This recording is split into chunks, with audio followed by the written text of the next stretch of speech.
Hey, I'm Nick, a former Amazon bar raiser, and in this video I will show you how to follow up after you finish your interview loop with Amazon or with any other major tech company like Microsoft, Meta, or Google. Your follow-up should consist of 4 steps. Step 1, follow up the next day. Step 2, send 1 email to the recruiter with separate sections for each individual interviewer. Step 3, do not backtrack in your follow-up. And step 4, provide specific follow-up for each individual interviewer. If this is interesting information, subscribe to this channel. Now, let's start with the 4 steps. Step 1 is you should follow up the next day after your interview. Why is that? Because you want the information to be fresh in your mind and follow up as quickly as possible. I'll give you an example. This cup has a number of different Lego pieces in it with different color. So if I have to memorize the colors of what pieces I take out one at a time, I will take out the brown piece first, then I'll take out the orange piece, then I'll take out the black piece, and then I'll take out the red piece. So the order was brown, orange, black, and red. That's the order in which I took these pieces out. And I can memorize this now, brown, orange, black, red, but by the end of this video, it's unlikely that I'll be able to remember what the color order of the Lego pieces was. So the same is true for your interview loop. On the very same day when you finish all your interviews, you should jot down notes with the details of what you spoke about with each interviewer.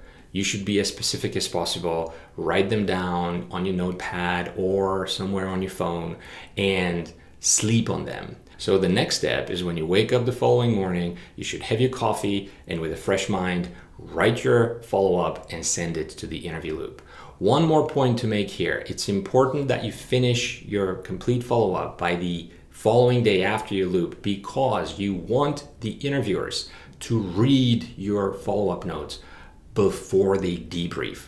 Amazon and other companies like Amazon usually take about a week between when they interview you and when they get together with the whole interview loop to decide whether you're a hire or a no hire. So you want the interviewers to receive your follow-up notes between those 2 points, and you want your notes to influence them positively as they make that decision.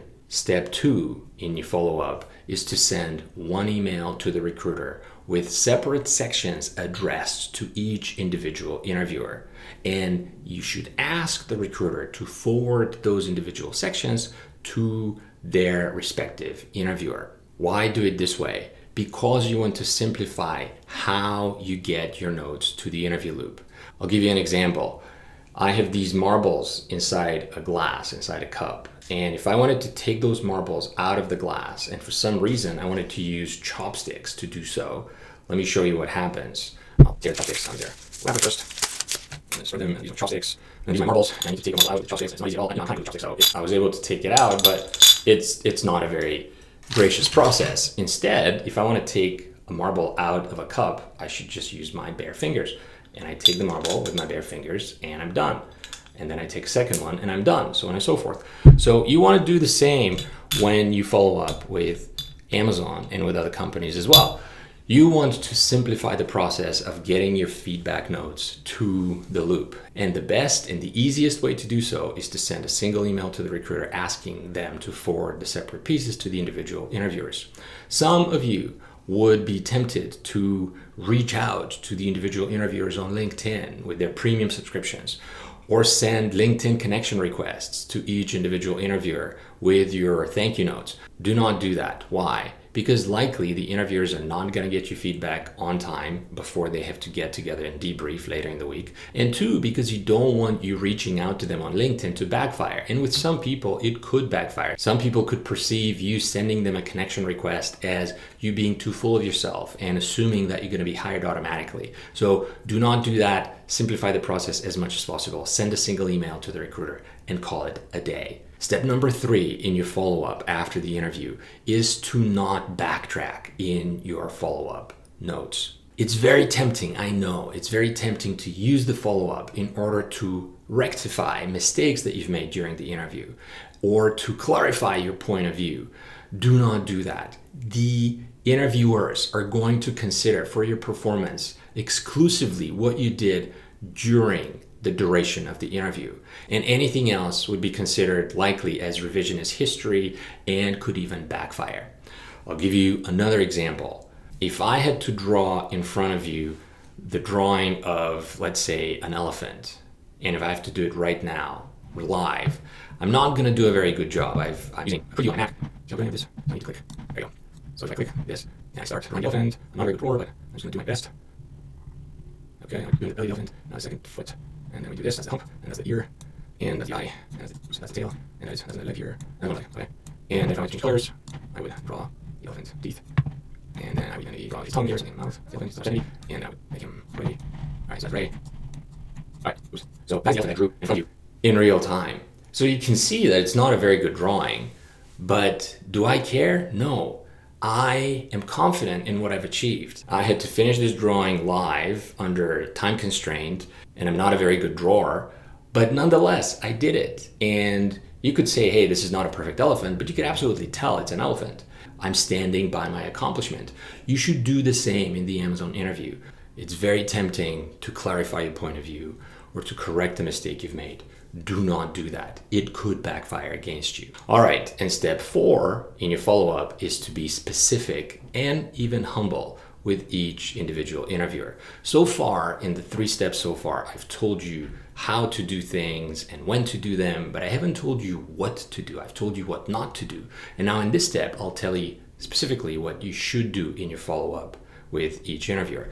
You should, when you've taken those specific notes, on the very same day after you finished your interviews loop, you should go back to those notes, and the following day, with a fresh head and with a cup of piping coffee in front of you, you should write specific notes to each interviewer, and you should thank them for their time and for the investment that they've made in talking to you and giving you a chance and considering you for an open position at Amazon.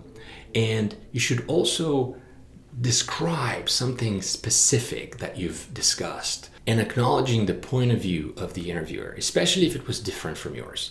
I'll give you an example. Let's say if you are an engineer interviewing for a technical role at Amazon and you made a mistake in your algorithms and the interviewer corrected you that you should use breadth first search instead of depth first search, or later on you made a syntax error in your Python code or C# code.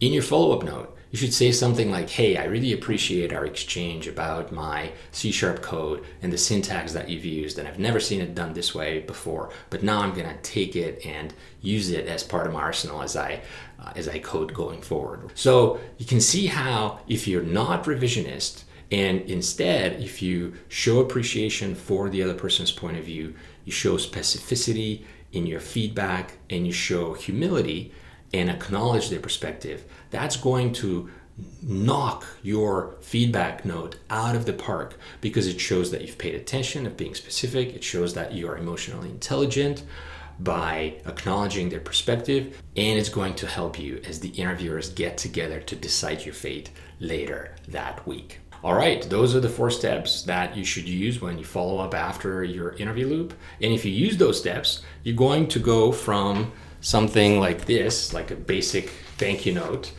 thank you a lot, to something like this, where you stand out.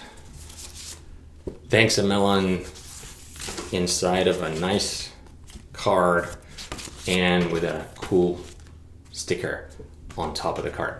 All right, I hope this was helpful. If it is, subscribe to this channel. And now that you know how to follow up after your interview loop, you should watch this video next, where I'm going to walk you through step by step of how to negotiate your starting offer with Amazon. Watch this video next, and I'll see you there soon.